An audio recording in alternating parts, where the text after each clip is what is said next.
Eto na, malapit-lapit na guys ang sinisigaw na hustisya ng mga nabiktima nitong napakadugong drug war ni Digong.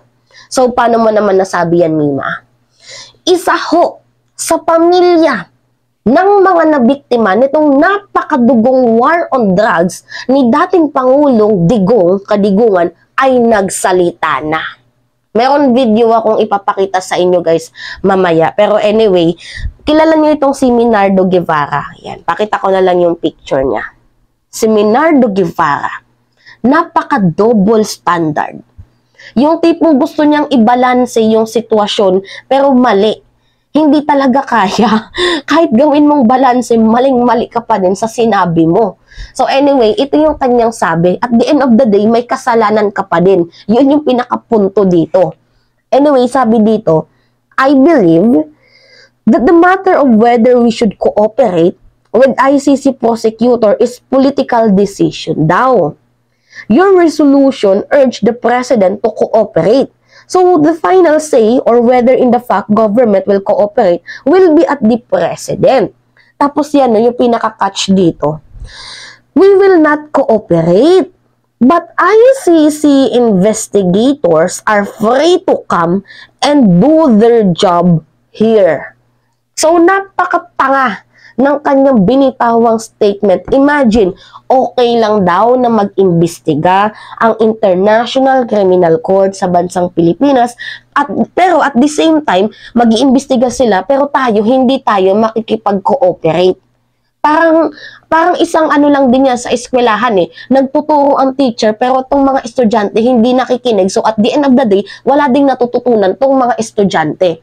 Parang ganun lang yung logic ni Minardo Guevara. So sa madaling salita, mag-iimbestiga ho ang ICC sa bansang Pilipinas, pero hindi tayo guys magbibigay ng any information dito sa ICC. So paano mareresolba itong issue? 'Di ba? Nakakaloka. Tapos proud to say pa siya guys na sabi niya gumagana naman daw ho ang justice system ng bansang Pilipinas. Pero ito yung nakakatawa eh. Imagine, sa official ho ng Philippine National Police ng PNP, 'di ba sabi sa nila sa official website nila na humigit kumulang Philippine National Police Officer and unidentified vigilants have killed over 7,000 people.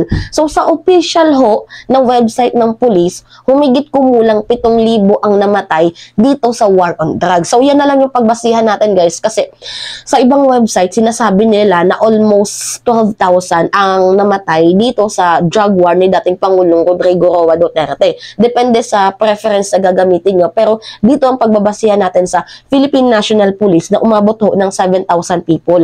Pero guys, ito yung pinagmamalaki niya, 'di ba? Na gumagana naman daw ho ang justice system natin. Oo, gumagana, pero napakabagal. Kasi bakit? Guys, sa 7,000 na pamilyang biktima na namatayan, 50 lang ho ang nakapagkaso pabalik.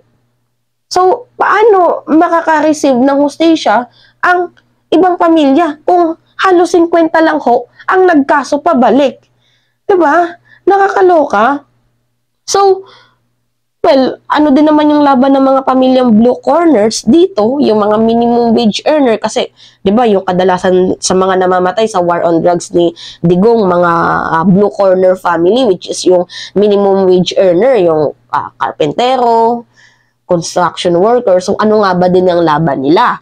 Kasi may hirap lang eh. So ito yung kahalaga ng pagpasok ng ICC sa bansang Pilipinas para ho maging balanse at makamit ang hustisya dito sa mga pamilyang namatayan, na biktima. Diba? So anyway, oo, gumagana ang justice system natin, pero napakabagal. Kaya nga kakailanganin natin ang ICC. All we need to do is, we need to cooperate para ho sa seek and justice na hinihingi ng mga pamilyang na biktima dito. Diba? Nakakaloka? So ngayon, anyway, ito yung video, pakita ko sa inyo. Proud to be pa tong hitad na to. Tapos ang lang naman, ang nakapagkaso pabalik 50 lang. O paano yung ibang pamilya? Anyway, ito yung video. Ito yung nag-represent guys, itong na to. Yan. siya ho yung nagre-represent sa lahat ng pamilya ng mga nabiktima ng war on drugs. Actually, dalawa sila pero siya lang ata yung nakapagsalita. Anyway, hindi ko alam kung natakot ba yung isa or I don't know lang. Pero siya ho yung nagsalita. Panoodin natin. Pagpatupad ng Now, we'll call on the Rise Up for Life and Rights. I think they have families of victims here. Go ahead. Recognize. Maraming salamat po. Ako po si Ami Jane. Ang aking asawa ay si Michael na napaslang noong March 2017. At kinakatawan ko po ang mga pamilya ng biktima. Bahagi po ito ng Rise Up for Life and for Rights. At ito po ay network ng mga taong simbahan at pamilya ng biktima ng war on drugs.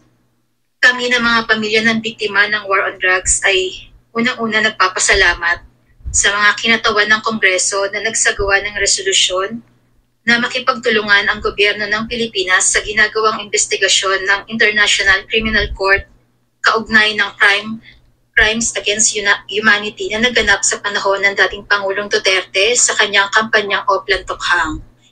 Naniniwala at umaasa kami na ang investigasyon na ito ng ICC ay para sa interes ng mga maralitang pamilyang nawalan ng mga mahal sa buhay. Tama. Na sa nakaraang 7 taon ay patuloy na naghahanap ng hustisya. Tama. Mahalaga sa amin ang resolusyong ito upang magbigay ng daan na mapanagot ang pinakaresponsable sa mga naganap na pamamaslang sa halos 7,000 biktima ayon na din sa datos ng gobyerno. Sila ay aming mga anak, kapatid, asawa at magulang. Ang pagsasampa ng kaso sa lokal na korte sa ating bayan ay lubhang napakahirap sa aming mga pamilyang namatayan. Kami ay mula sa mga maralitang pamilya na walang sapat na sweldo at kabuhayan.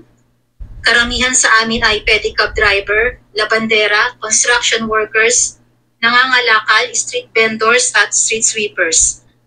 Dahil sa ganitong kalagayan, ang magkaso o maghabla ng mga salarin na kadalasan ay mga kapulisan ay hindi nagaganap.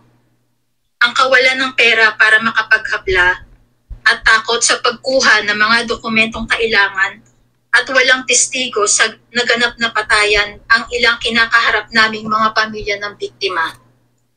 Dahil dito, kaming mga pamilya ng biktima ay naniniwalang mahalaga ang investigasyon ng ICC upang mapanagot, pangunahin si dating Pangulong Duterte at ang mga naging tagapagpatupad Nagngalan. ng Tokhang upang makamit ang hustisya, matigil na ang pamamaslang at maibsan ang sakit ng kalooban ng mga kaanak ng biktima ng war on drug. Patuloy po kaming magsasalita, patuloy po kaming maghahanap ng pamamaraan upang aming maipahayag ang aming panawagan para sa hustisya. Yun lamang po at maraming salamat. Okay. Ay, hindi pa tapos. Alright. Salamat, Miss Jane Lee. Now we like call Miss Emily Soriano, please. You recognize? Andiyan po ba siya? Isa lang po ang aming sasabihin, yun lang din po, Mr. Chair.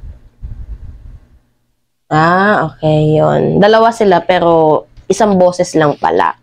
Anyway, kita nyo naman sa video na talagang diniin dito si dating Pangulong Rodrigo Roa Duterte. Yung kanyang pangalan talagang siya yung tinutukoy as a mastermind nitong nitong madugong drug war. Kasi guys, bago pa naman siya tumakbo bilang presidente, di ba campaign niya na yan na magpapa-Oplan Tokhang siya to the point na kakalabanin niya daw yung mga sumisira ng bayan. So, tayong mga mamamayang Pilipino, nabudol tayo. Tuwang-tuwa tayo kasi 'di ba, kakalabanin daw yung mga sumisira ng bayan. Pero ang nangyari kasi dito, ang kinalaban niya lang ay yung mga pamilyang mahihirap. Yung mga blue corner family kagaya ng labandera, construction worker. Yan ho yung kanyang mga kinalaban dito. So, actually wala akong nakitang website na nagsasabi na mayroon hong mga malalaking personality ang nahuli dito sa madugong drug war ni Duterte. So, walang nabalitang ganon. It only means na parang sila lang din yung, di ba, nagpuprotekta sa mga malalaking tao na to. Did you really get my point, guys? Kasi puro lang mga mahihirap, pero yung mastermind, wala. So, ganun pa din ang kinalabasan at the end of the day. Hindi hihina. Lalakas pa yan ng pwersahan niyan kasi mag-iimbita at mag-iimbita pa rin ulit yung mga natitira. Ganun pa din yung magiging endgame niyan. Unlike dito kay Pangulong PBBM, pakita ko sa inyo, guys. Yan, nakikita nyo naman. 18 high-ranking official ang kanyang pinangalanan na mga involved dito sa illegal drugs. Partida involved. So, papatunayan pa yan ng korte kung sila nga ba. So, diba, did you really get my point, guys? Si Pangulong PBBM, tsaka si Pangulong Digong, pareha silang may kampanya dito sa droga, pero iba sila ng pamamalakad at iba din yung naging resulta. Si Pangulong PBBM very silent sa war on drugs, pero hitik na hitik sa bunga ang nagiging kinalabasan kasi naging effective naman ho ang war on drugs ni Pangulong BBM ngayon. It is not because ang tinitirada niya ay yung mga high-ranking official. I mean, yung mga puno, yung mga main player. Tapos, diretso pagsira dito sa mga droga. So, dito naman kay Digong, ang tinitirada niya, yung mga blue corner family. So, di ba? At the end of the day, wala. Talo ang mamamayang Pilipino dito. You know, Philippine President sacks 18 police officers allegedly linked to illegal drug trade. So, iba talaga yung pamamalakad ni Pangulong PBBM dito kay dating Pangulong Rodrigo Roa Duterte. So, yung tinitirada mo lang dito, yung mga mahihirap. Tapos, parang nagsisilbi kayong protektor ng mga malalaking Dati, bilib ako dito sa kanya eh. Ngayon, wala na. Tapos, kung totoong wala kayong kasalanan, bakit takot na takot kayo na pumasok ang ICC sa Pilipinas? Tapos, sasabihin nyo, unconstitutional. Eh, yung unconstitutional na yan, yung pagpatay sa mga buhay ng mga pamilyang wala namang kinalaman dito sa war on drugs. I mean, yung mga pamilyang walang kinalaman dito sa droga, yung mga inosenteng nadamay. Tapos, eto guys, samahan nyo pa ng mga pulis ng mga tukmol. Sinasabi nila na nanlaban daw. Kahit hindi naman totoo. Yung iba, ginagawa nila, tinitirada na lang nila, tapos nilalagyan nila ng baril dito. Tapos, kunyari, may picture-picture para sabihin na nanlaban, kahit hindi naman totoong nanlaban. Kaloka.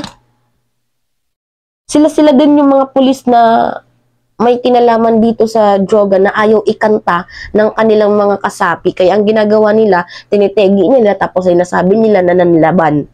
Mga planado. Oh. Kaya, naku, mahalaga yung ICC. Kasi hindi naman yan pursue ni dating, di ba, ni Senator Miriam Defensor kung hindi yan mahalaga. Oo, nag-withdraw tayo 2019, March 17. Pero mayroon pa din tayong cooperation dito simula ng March 17, 2019 hanggang 2011. Di porket, hindi mo pwedeng gawing rason yan, Digong, na tayo ay nag-withdraw na para hindi mo panagutan yung kasalanan mo. Ay, nako. So, ngayon guys, malapit na talagang ma-achieve nila ang justice. Anyway, it's me again guys, si Mima Alicia at nagbabalik ulit para sa ating panibagong video.